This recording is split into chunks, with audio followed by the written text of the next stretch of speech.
उषा अनिरुद्ध मिलन। उषा का अनिरुद्ध के साथ मिलना।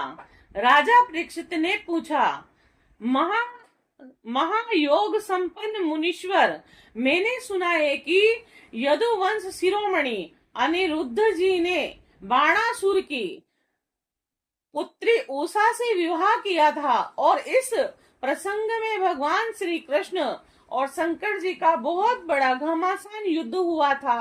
आप कृपा करके यह वृत्तांत विस्तार से सुनाइए। श्री शुक्रदेव जी महाराज ने कहा, परीक्षित, महात्मा बलि की कथा तो तुम सुन चुके हो। उन्होंने वामन रूप धारी भगवान को सारी पृथ्वी का दान कर दिया था। उसके 100 लड़के थे, उनमें सबसे बड़ा था बाणासुर और दैत्यराज बलि का औरस पुत्र बाणासुर भगवान शिव की भक्ति में सदा रहता था और समाज में उनका बड़ा आदर था। उनकी उदारता और बुद्धिमत्ता प्रशंसनीय थी और उनकी प्रतिज्ञा अटल होती थी और सचमुच वह बात का धनी था। और उन दिनों वह परम रमणीय शोणितपुर में राज्य करता था और भगवान शंकर की कृपा से इंद्र आदि देवता नौकर चाकर की तरह उसकी सेवा करते थे। उसकी 1000 भुजाएं थी और एक दिन जब भगवान शंकर तांडव नृत्य कर रहे थे तब उसने अपने 1000 हाथों से अनेक प्रकार के बाजे बजाकर उन्हें प्रसन्न कर लिया। सचमुच भगवान शंकर बड़े ही भक्त वत्सल और शरणागत रक्षक हैं और समस्त भूतों के एकमात्र स्वामी। प्रभु ने बाणासुर से कहा, तुम्हारी जो इच्छा हो मुझसे मांग लो। बाणासुर ने कहा, भगवान, आप मेरे नगर की रक्षा करते हुए यहीं रहा करें। एक दिन बल पुरुष के घमंड में चूर बाणासुर ने अपने समीप ही स्थित भगवान शंकर के चरण कमलों को सूर्य के समान चमकीले मुकुट से छूकर प्रणाम किया और कहा, देवाधिदेव, आप समस्त चराचर जगत के गुरु और ईश्वर हैं। मैं आपको नमस्कार करता हूँ और जिन लोगों के मनोरथ अब तक पूरे नहीं हुए हैं उनको पूर्ण करने के लिए आप कल्प वृक्ष हैं। भगवान, आपने मुझे 1000 भुजाएं दी है, परंतु वो मेरे लिए केवल भार रूप हो रही है, क्योंकि त्रिलोकी में आपको छोड़कर मुझे अपनी बराबरी का कोई वीर योद्धा ही नहीं मिलता जो मुझसे लड़ सके। आदिदेव,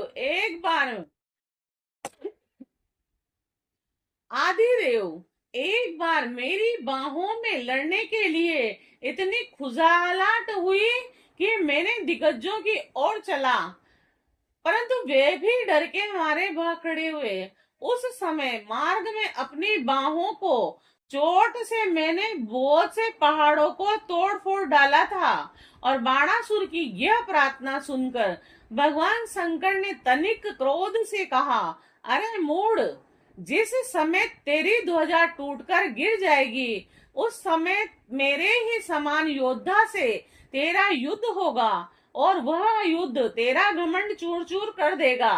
परीक्षित, बाणासुर की बुद्धि इतनी बिगड़ी गई थी कि भगवान शंकर की बात सुनकर उसे बड़ा हर्ष हुआ और वह अपने घर लौट गया। अब वह मूर्ख भगवान शंकर के आदेश अनुसार उस युद्ध की प्रतीक्षा करने लगा और जिसमें उसके बल वीर्य का नाश होने वाला था। परीक्षित जी, बाणासुर की एक कन्या थी, उसका नाम था उषा। अभी वह कुंवारी थी कि एक दिन स्वप्न में उसने देखा कि परम सुंदर अनिरुद्ध जी के साथ मेरा समागम हो रहा है। आश्चर्य की बात तो यह थी कि उसने अनिरुद्ध जी को न तो कभी देखा और न कभी सुना था। स्वप्न में ही उन्हें देखकर वह बोल उठी, प्राण प्यारे, तुम कहाँ हो? और उनकी नींद टूट गई। वह अत्यंत विहलता के साथ उठ बैठी और यह देखकर कि मैं सखियों के बीच में हूँ, बहुत ही लज्जित हुई। परीक्षित, बाणासुर के मंत्री का नाम था कुंभांड। कुंभांड उसकी एक कन्या थी और उसका नाम था चित्रलेखा। उषा और चित्रलेखा एक दूसरे की सहेलियां थी और चित्रलेखा ने उषा से कौतूहलवश पूछा, सुंदरी राजकुमारी, मैं देखती हूँ कि अभी तक किसी ने तुम्हारा पाणी ग्रहण भी नहीं किया है, फिर तुम किसे ढूंढ रही हो और तुम्हारे मनोरथ का क्या स्वरूप है? तब उषा ने कहा, सखी, मैंने स्वप्न में एक बहुत ही सुंदर नव युवक को देखा है। उसके शरीर का रंग सांवला सांवला सा है, नेत्र कमल के दल के समान है और शरीर पर पीला पीला पीतांबर फहरा रहा है। भुजाएं लंबी लंबी हैं और वह स्त्रियों का चित चुराने वाला है। और उसने पहले तो अपने अधरों का मधुर मधु मुझे पिलाया, परंतु मैं उसे अब पाकर भी अब पाकर पी ही न पाई थी कि वह मुझे दुख के सागर में डालकर न जाने कहाँ चला गया। मैं तरसती ही रह गई। सखी, मैंने अपने उसी प्राण बल्लभ को ढूंढ रही हूँ। चित्रलेखा ने कहा, सखी, यदि तुम्हारा चित्तचोर त्रिलोकी में कहीं भी होगा और उसे तुम पहचान सकोगी तो मैं तुम्हारी वह व्यथा अवश्य शांत कर दूंगी। मैं चित्र बनाती हूँ, तुम अपने चित्तचोर प्राण बल्लभ को पहचान कर बतला दो, फिर वह चाहे कहीं भी होगा, मैं उसे तुम्हारे पास ले आऊंगी। यूं कहकर चित्रलेखा ने बात में बहुत से देवता, गंधर्व, सिद्ध, चारण और पन्नग, दैत्य, विद्याधर, यक्ष और मनुष्यों के चित्र बना दिए। मनुष्यों में उसने वृणिवंशी वसुदेव जी के पिता सूर और सह वसुदेव जी, बलराम जी और भगवान श्री कृष्ण आदि के चित्र बनाए। प्रद्युम्न का चित्र देखते ही उषा लज्जित हो गई और परीक्षित, जब उसने अनिरुद्ध का चित्र देखा तब तो लज्जा के मारे उसका सिर नीचा हो गया। फिर मंद मंद मुस्कुराते हुए उसने कहा, मेरा वह प्राण बल्लभ यही है, यही है, यही है। परीक्षित, चित्रलेखा योगिनी थी। वह जान गई कि यह भगवान श्री कृष्ण के पौत्र हैं और अब वह आकाश मार्ग से रात्रि में ही भगवान श्री कृष्ण के द्वारा सुरक्षित द्वारिकापुरी में पहुंची और वहां अनिरुद्ध जी बहुत ही सुंदर पलंग पर सो रहे थे और चित्रलेखा योग सिद्धि के प्रभाव से उन्हें उठाकर शोणितपुर ले आई और अपनी सखी उषा को उसके प्रीतम के दर्शन करा दिया।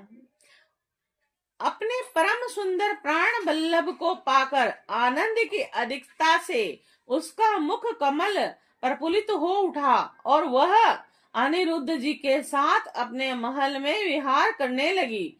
परीक्षित, उसका अंतपुर में इतना सुरक्षित था कि उनकी और कोई पुरुष झांक तक नहीं सकता था और उषा का प्रेम दिन दूना रात चौगुना बढ़ता जा रहा था। वह बहुमूल्य वस्त्र, पुष्पों के हार, इत्र, फुलेल, धूप, दीप, आसन आदि सामग्रियों से सुमधुर पेय यानी पीने योग्य पदार्थ जैसे दूध, शरबत आदि, भोज्य जैसे चबाकर खाने वाले योग्य और भक्ष्य यानी निगल जाने योग्य पदार्थों से तथा मनोहर वाणी तथा सेवा शुश्रूषा से अनिरुद्ध जी का बड़ा सत्कार करती और उषा ने अपने प्रेम से उनके मन को अपने वश में कर लिया। अनिरुद्ध जी उस कन्या के अंतपुर में छिपे रहकर अपने आप को भूल गए और उन्हें इस बात का भी पता न चला कि मुझे यहाँ आए कितने दिन बीत गए।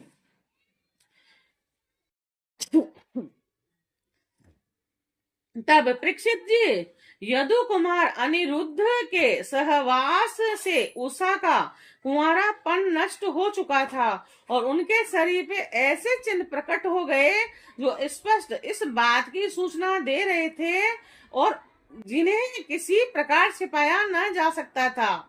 उषा बहुत प्रसन्न भी रहने लगी और पहरेदारों ने समझ लिया कि इनका किसी न किसी पुरुष से संबंध अवश्य हो गया है और उन्होंने जानकर बाणासुर से निवेदन किया, राजन, हम लोग आपकी अविवाहिता राजकुमारी का जैसा रंग ढंग देख रहे हैं वह आपके कुल पर बट्टा लगाने वाला है। प्रभु, इसमें संदेह नहीं कि हम लोग बिना क्रम टूटे रात दिन महल का पहरा देते रहते हैं। आपकी कन्या को बाहर के मनुष्य देख भी नहीं सकते, फिर भी वह कलंकित कैसे हो गई, इसका कारण हमारी समझ में नहीं आ रहा। राजा परीक्षित पहरेदारों से यह समाचार जानकर कन्या का चरित्र दूषित हो गया है, बाणासुर के हृदय में बड़ी पीड़ा हुई और वह झटपट उषा के महल में जा धमका और देखा कि अनिरुद्ध जी वहां बैठे हुए हैं। प्रिय परीक्षित, अनिरुद्ध जी स्वयं कामा अवतार प्रद्युम्न के पुत्र थे और त्रिभुवन में उनके जैसा सुंदर और कोई न था। सांवरा सलोना शरीर और उस पर पीताम्बर पहराता हुआ कमल दल के समान बड़ी बड़ी कोमल आंखें, लंबी लंबी भुजाएं, कपोलों पर घुंघराले अलके और कुंडलों की झिलमिलाती हुई ज्योति, होठों पर मंद मंद मुस्कान और प्रेम भरी चितवन से मुख की शोभा अनूठी हो रही थी। अनिरुद्ध जी उस समय अपनी सब ओर से सज धज कर बैठी हुई प्रीतमा उषा के साथ पांसे खेल रहे थे और उसके गले में बसंती बेला के बहुत सुंदर पुष्प का हार सुशोभित हो रहा था और उस हार में उषा के अंग का संपर्क होने से उसके वक्ष स्थल की केसर लगी हुई थी और उन्हें उषा के सामने ही बैठा देखकर बाणासुर विस्मय चकित हो गया। जब अनिरुद्ध जी ने देखा कि बाणासुर बहुत से आक्रमणकारी सहस्त्र से सुसज्जित वीर सैनिकों के साथ महल में घुस आया है, तब वे उन्हें धराशायी कर देने के लिए लोहे का एक भयंकर परिध लेकर डट गए, मानो सोए काल दंड लेकर मृत्यु यानी यम खड़ा हो। बाणासुर के साथ आए हुए सैनिक उनको पकड़ने के लिए जो जो उनकी ओर झपटते त्यों तो वे उन्हें मार मार कर गिराते जाते, ठीक वैसे ही जैसे असुरों के दल का नायक कुत्तों को मार डाले। और अनिरुद्ध जी की चोट से उन सैनिकों के सिर, भुजा, जंगा, अंग टूट फूट गए और वे महलों से निकल भागे।